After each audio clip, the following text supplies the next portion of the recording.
Pests beware, your fields have heroes. The Pests and Predators podcast is brought to you by Field Heroes and is powered by the Western Grains Research Foundation. Learn how beneficial insects fight pests and protect your crops. Visit fieldheroes.ca today.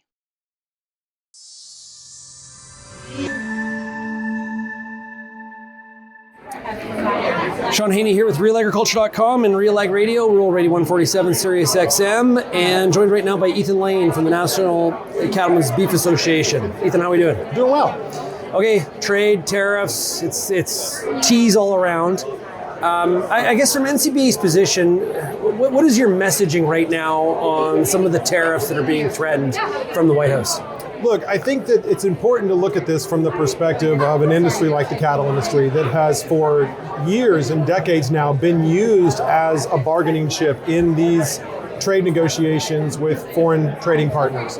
Whether that's, access to our market being used as an incentive for some other component of that deal, or whether that's capitulation on the terms of our access to somebody else's market, leaving us at a disadvantage with our competitors into some of those markets.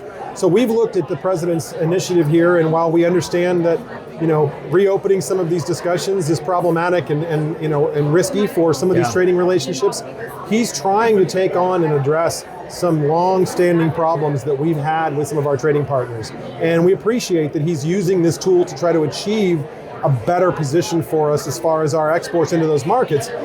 We recognize this is a long road, and we want to make sure we're giving him all of the ammunition he needs, all of the data he needs to understand just what the implications are of one move versus another as he engages with this many countries at once. But we've had a really good track record of the president delivering on his commitments to the U.S. cattle industry when it comes to these kind of trade discussions in his last term.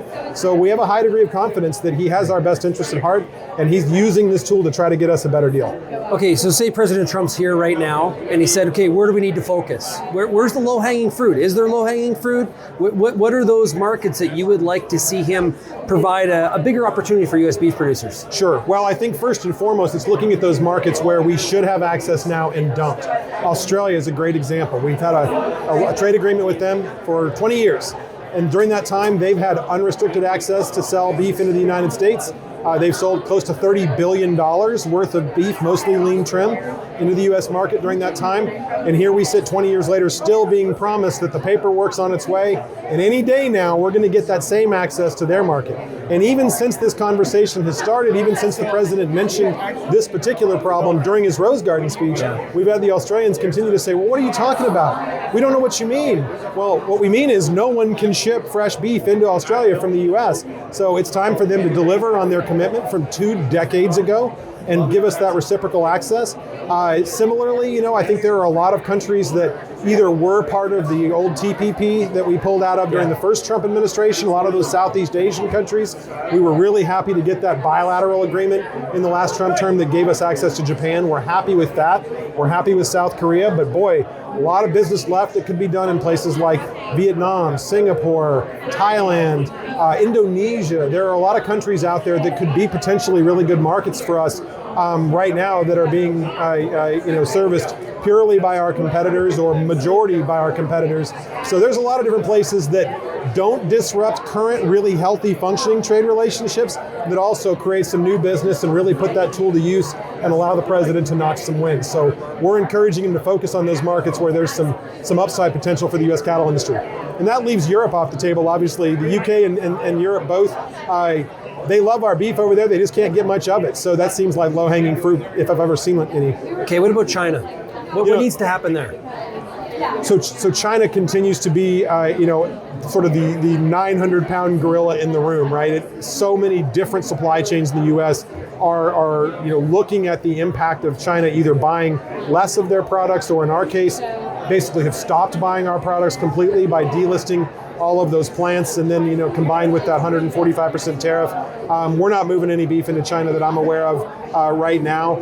We're hopeful that as the president has prioritized this particular discussion, given that it's so impactful, that there's going to be some resolution on that. He has said multiple times, this is going to come to a close here. We're going to get a deal done. Everything's going to be okay in China. We're not as over-leveraged into that market as some other commodities are, and over-leveraged is probably the wrong word, but we're not as heavily invested in that market. Overexposed, I know what you mean. But certainly we have a big footprint there that has come all since the phase one deal during the first Trump administration. Certainly that's business we would prefer not to lose in the long haul. But the fact remains that this is not just a beef in, beef out conversation with the Chinese. There are a lot of other moving parts that have nothing to do with us, and we recognize that. Okay, so Canada's not shipping to China. U.S. isn't shipping to China. Is it Brazil and Australia? That's our understanding. I think the majority of their products coming from Brazil and Australia right now. I think they get some from some other places as well, but certainly Brazil has at different points in the last few years shown that they're more than willing to step up and completely fill that gap with the beef that's coming out of their system down there, and certainly we're seeing a lot of that and have been for the last few years. What's your positioning on what you want to see out of improved trade with Canada and Mexico? Look, USMCA is doing what it's supposed to do. We've heard about this when it comes to automobiles. We've heard about it when it comes to protein. Our supply chains on the north and south side of the borders in many ways are linked. We send 400,000 to 500,000 calves a year from the east coast of the United States up to Canada to feed out. Then they're brought back down into the U.S. To be harvested. We have those cattle from the Mexican side that are basically U.S. genetics at this point that are designed to seamlessly fit into those feedlots that need those seasonally available cattle from Mexico to keep that bunk space full and keep store shelves full at different times of the year. So, we need that flow of cattle. It's not a massive amount in the grand scheme of things. You're talking about 5%, give or take, of cattle supply here in the United States. But boy, at the times of year that you really need it, it's critically important. So we're not asking for much in as far as repairs in that relationship. Yep. We'd prefer that the White House kind of come to a resolution point on some of their challenges that are outside of our space and move on to some of those foreign trading partners overseas that we believe there are some issues to address. Yeah, it almost get the same kind of tariff levels or trading arrangement that you have with Canada and Mexico. Take that to Europe and the UK and Australia. Exactly. I mean, how do you improve on duty-free access, right? So we have that relationship now, looking at some of those foreign trading partners where either we're kept out by non-tariff barriers, and the president deserves a lot of credit here for continuing to talk about non-tariff trade barriers. I think in agriculture, we feel like we're screaming into the void sometimes talking about those non-tariff barriers. We forget, we have a 20% plus tariff going into Japan right now, and we're selling more than $2 billion a year into that market.